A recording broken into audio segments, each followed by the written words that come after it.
Day catch వారి కొరమీనులు, రొయ్యలు పూర్తి స్థాయి నాటు రకానివి. చాలా టెండర్ గా, చాలా టేస్టీగా ఉంటాయి.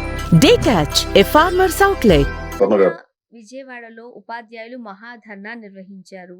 ఏవైతే వాళ్ళకి చెల్లించాల్సి ఉన్నాయో 30% ఐఆర్ ప్రకటించాలి, అలానే 12వ పిఆర్సీ ప్రకటించాలి అంటూ గట్టిగానే వాళ్ళు నినదించారు, ధర్నా చేశారు. మా కోరికలు, మా హామీలు కనుక నెరవేర్చకపోతే మేము ఎక్కడి వరకునన్నా వెళ్తామనే విధంగా కూడా నిన్న మనం చూసాం. మీరేం చెప్తారు? ఉద్యోగులు, ఉపాధ్యాయులు లేదా సెక్రటేరియట్ లో ఉన్నటువంటి ఎంప్లాయీస్ వాళ్ళు కోరుతున్నటువంటిది 100% న్యాయమైనటువంటిది. ఇప్పుడు 12వ పిఆర్సీ వేయాలనేది వాళ్ళు అడుగుతున్నటువంటి మేజర్ డిమాండ్. వాస్తవంగా మన పక్కనే ఉన్నటువంటి కేరళ రాష్ట్రంలో 12వ పిఆర్సీ అమలైపోయి 13వ పిఆర్సీను కూడా వాళ్ళు వేయడం అనేది జరిగింది. మనమేమో 12వ పిఆర్సీ వేయండి మహాప్రభు అని చెప్పి మన ఉద్యోగస్తులు ప్రభుత్వాన్ని వేడుకుంటున్నటువంటి పరిస్థితి.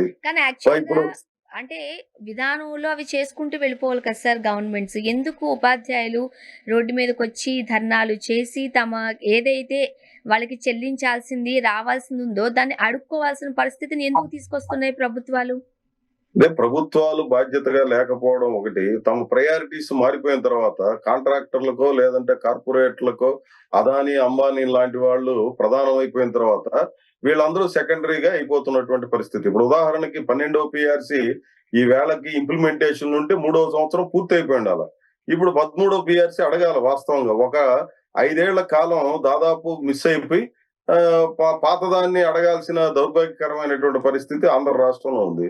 వాళ్ళకి ఇవ్వాల్సినటువంటి డిఏ బకాయిలు కూడా ఇవ్వకుండా, లేదంటే వాళ్ళకి ఇవ్వాల్సినటువంటి పిఎఫ్ బకాయిలు ఇట్లాంటివి ఏదన్నా ఉండి మేము దాచుకున్న డబ్బులు మాకు ఇవ్వండి అని కూడా అడుక్కోవాల్సినటువంటి దుస్థితి ఏర్పడిందనంటే ప్రభుత్వాలు ఏ రకమైనటువంటి ప్రయారిటీస్ ఇస్తా ఉన్నాయి, ప్రభుత్వాలు ఉద్యోగుల పట్ల ఎట్లా ఉన్నాయనడానికి ఇవన్నీ కూడా ఒక ఉదాహరణలు. కాబట్టి ఉపాధ్యాయులు అది యూటీఎఫ్ చేసినా, ఎస్టీయూ చేసినా, ఇంకొకరు చేసినా వాళ్ళు అడుగుతున్నది ఏమి, ఇప్పుడు మాకు రెగ్యులర్ కోర్సులో అమలు చేయాల్సినటువంటి విషయాల్ని మీరు అమలు చేస్తే మేము విధుల్లోకి వచ్చే పనే లేదు కదా. ఇప్పుడు రావాల్సినటువంటి పరిస్థితిని కల్పించింది రాష్ట్ర ప్రభుత్వం. రాష్ట్ర ప్రభుత్వం బాధ్యతగా వ్యవహరించాలి. ఒక్క ఉపాధ్యాయులే కాదు లేదా ఉద్యోగులే కాదు ఈ రకమైనటువంటి సమస్యలతో ఇబ్బంది పడుతున్నటువంటిది. అంగన్వాడీలు ఈ రోజు ఆంధ్ర రాష్ట్రంలో ఉన్నటువంటి అన్ని కలెక్టర్ కార్యాలయాల దగ్గర ధర్నా కార్యక్రమాలు గత 3 రోజులుగా చేశారు. దానికి ముందు ప్రాజెక్టు స్థాయిలో ధర్నాలు చేశారు. ఇప్పుడు 2వ తారీఖున చలో అసెంబ్లీకి పిలిపించారు. వాళ్ళు అడుగుతున్నది ఏమి, ఇప్పుడు సుప్రీంకోర్టే చెప్పింది 26,000 రూపాయలు ఇవ్వండి వేతనం అని చెప్పేసి, దాన్ని ఎందుకు అమలు చేయడం లేదని వాళ్ళు అడుగుతున్నది. గుజరాత్ హైకోర్టు చెప్పింది టీచర్కి 24,000 ఇవ్వాలి, వర్కర్కి 20,000 ఇవ్వాలి. అవి కూడా ఇంప్లిమెంట్ చేయరు. మున్సిపాలిటీ వాళ్ళు కూడా తమకు ఇచ్చినటువంటి హామీలు అమలు చేయలేదు, వాళ్ళ గొడవ. అదే మాది ఎలక్ట్రిసిటీ కార్మికులు కూడా తమకు ఇచ్చినటువంటి హామీకి భిన్నంగా పోతా ఉంది ప్రభుత్వము అని చెప్పి లోకేష్ యుగలంలో ఇచ్చినటువంటి హామీల్ని అమలు చేయడం లేదనేది వాళ్ళు ప్రశ్నిస్తున్నది. మీరు ఎవరైనా తీసుకోండి, ఒక ఆశ అని అంటారా, మధ్యాహ్న భోజనం అంటారా, లేదు ఆటో కార్మికులు అంటారా, బిల్డింగ్ కార్మికులు, అది అసంఘటిత రంగం కావచ్చు, సంఘటిత రంగం కావచ్చు, లేదా శాశ్వత ఉద్యోగులు కావచ్చు, ఉపాధ్యాయులు కావచ్చు, ఉన్నత విద్యలో పనిచేస్తున్నటువంటి వాళ్ళు కావచ్చు, ఈవెన్ మెడికల్ అండ్ హెల్త్ లో ఉన్నటువంటి వాళ్ళు కూడా ఈ రకమైనటువంటి పరిస్థితిలోనే ఉన్నారు. మా సమస్యలను ప్రభుత్వం పట్టించుకోవడం లేదు, ప్రభుత్వం వేరే ప్రయారిటీస్ తో పోతా ఉంది, ఇది సరైనటువంటిది కాదు అని చెప్పి వీధుల్లోకి రావాల్సినటువంటి పరిస్థితి ఏర్పడింది. ఇప్పుడు గత కొన్ని రోజులుగా అసెంబ్లీ సమావేశాలు జరుగుతున్నాయి. ఈ అసెంబ్లీ సమావేశాలు రోజు వేరే చర్చలు తప్ప ప్రజా సమస్యలు ఏమున్నాయి? మీరు బయటకు వచ్చి చూడండి, అసెంబ్లీలో ప్రజా సమస్యలు లేవు. అదే మీరు బయటకు వచ్చి చూస్తే రోజు ఆ ధర్నా చౌక్ లో చూడండి ఎంత మంది ఎన్ని రకాల సమస్యలతో ధర్నా కార్యక్రమాలు నిర్వహిస్తున్నారు.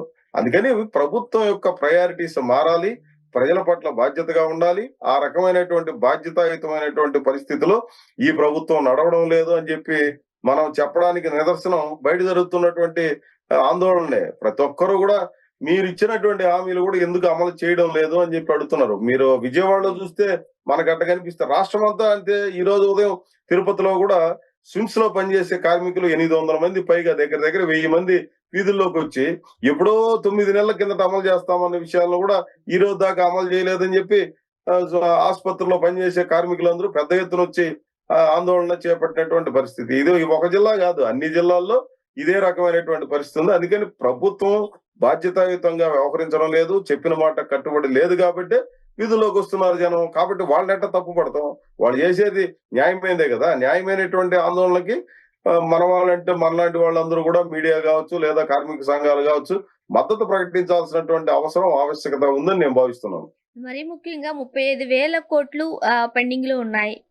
అట్‌లీస్ట్ అవి ఎప్పుడు ఇస్తారో, ఎప్పుడు ఆ హామీ ఏదైతే ఉందో, లేకపోతే ఎప్పుడైతే ఆ బకాయిలు ఉన్నాయో వాటిని తీర్చుతారో కూడా ప్రభుత్వం ఈరోజు స్పష్టంగా చెప్పలేని పరిస్థితుల్లో ఉంది అంటూ వాళ్ళ ఆవేదన వ్యక్తం చేస్తున్నారు. ఎందుకు చెప్పలేకపోతుంది గవర్నమెంట్? ఎందుకు చెప్పలేకపోతుందంటే ఇప్పుడు మనం చూస్తున్నాం కదమ్మా రోజువారీ కార్యక్రమం ఆఖరికి మొన్న బడ్జెట్ ప్రవేశపెట్టినప్పుడు కూడా చూసాం మూలధన వ్యయం ఎంత ఉంది, రెవెన్యూ ఎక్స్పెండిచర్ ఏ రకంగా ఉంది, ప్రత్యక్ష పన్నుల శాతం ఎట్లా ఉంది, లేదా పరోక్ష పన్నుల శాతం ఎట్లా ఉంది, ఇవన్నీ ఒక విశ్లేషణ కూడా జరిగింది. కేంద్రంలో అదే పరిస్థితి ఉంది, రాష్ట్రంలో కూడా అదే పరిస్థితి ఉంది. ఇట్లాంటప్పుడు ఏం చేయాలా?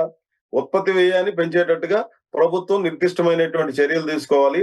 అది తిరిగి ఆదాయం వచ్చేటట్లుగా అవసరమైనటువంటి పెట్టుబడులు పెట్టాలి. దురదృష్టం ఏంటంటే ఈ ఆంధ్ర రాష్ట్రంలో ఈ రోజు అప్పులతో నడపాలి, అప్పులు తెచ్చుకోవాలి, అప్పులతో ప్రభుత్వాన్ని నడుపుకోవాల్సిన దుస్థితి ఏర్పడింది. దాదాపు 24% మనకు వచ్చేటువంటి ఆదాయంలో 24% వడ్డీలకు చెల్లించాల్సిన పరిస్థితి ఏర్పడిపోయింది.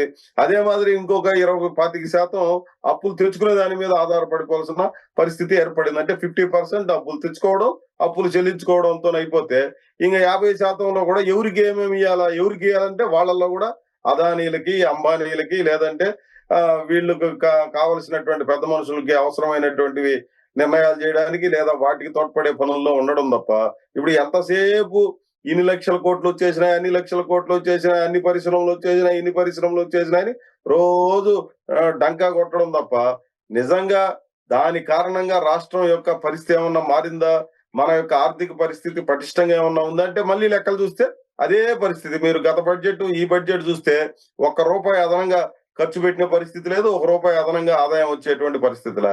వాస్తవం ఏమో ఎట్లా ఉంటే ఓ రోజు మనకు గ్రాఫిక్ సినిమాలు చంద్రబాబు నాయుడు గారు, పవన్ కళ్యాణ్ గారు, లోకేష్ గారు పోటీ పడి మరి చూపించడానికి ప్రయత్నం చేస్తున్నారు. కానీ పరిస్థితి వేరుగా ఉంది.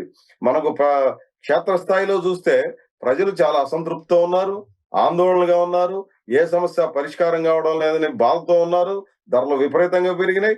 ఆఖరికి శాశ్వత ఉద్యోగులు అంతో ఇంతో ఆదాయంగా మధ్యతరగతి రంగంగా లేదా అప్పర్ మిడిల్ క్లాస్ స్థాయిలో ఉన్నటువంటి వాళ్ళు వీధుల్లోకి వచ్చి ఇంత గొడవ చేస్తా ఉంటే ఇంకా వాళ్ళకంటే కింద ఉన్నటువంటి కాంట్రాక్ట్ కార్మికులు, అవుట్ సోర్సింగ్ లో ఉండేవాళ్ళు లేదా ఉద్యోగ భద్రత లేనటువంటి వాళ్ళు, స్కీమ్ వర్కర్ గా ఉండేవాళ్ళు వాళ్ళ పరిస్థితి ఎట్లుంటుంది? కాబట్టి ఏమి పరిస్థితి ఆంధ్ర రాష్ట్రంలో ఆశాజనకంగా కాదు కదా, ఆందోళనకరమైనటువంటి పరిస్థితిలో ఈ రోజు ఉంది. రేపు ఎట్టా రన్ అవుతుంది అన్నటువంటిది కూడా అర్థం కాని పరిస్థితి ఉంది. ఈ పరిస్థితుల్లో తమకున్నటువంటి పరిస్థితి ఇది. ప్రజలందరూ అర్థం చేసుకోవాలి. మీరు మేము కలిసి పలానా నిర్దిష్టమైనటువంటి అంశాల మీద కేంద్రీకరణ చేస్తాం, కొన్ని మేము చేయగలం, కొన్ని చేయలేము అని చెప్పి చర్చలు జరిపి వాటి ఆధారంగా స్థానిక సంస్థలను, ప్రజా సంఘాలను, ప్రజలను వీళ్ళందరినీ ఇన్వాల్వ్ చేసి ఉద్యోగస్తులతో సహా వాళ్ళ భాగస్వామ్యంతో ప్రభుత్వాన్ని నడిపేటువంటి ఒక డెమోక్రటిక్ పద్ధతి ఉంటే ఏమనేది బాగుంటుంది.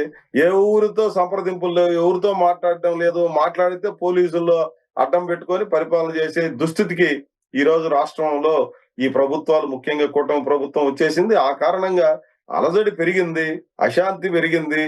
ఈ రోజు ప్రశాంతంగా ఉండేటువంటి వాతావరణం లేదు అనేది చాలా స్పష్టంగా కనిపిస్తుంది. ఇది ఈ ఆందోళనకి ప్రధానమైనటువంటి కారణమని నేను భావిస్తున్నాను.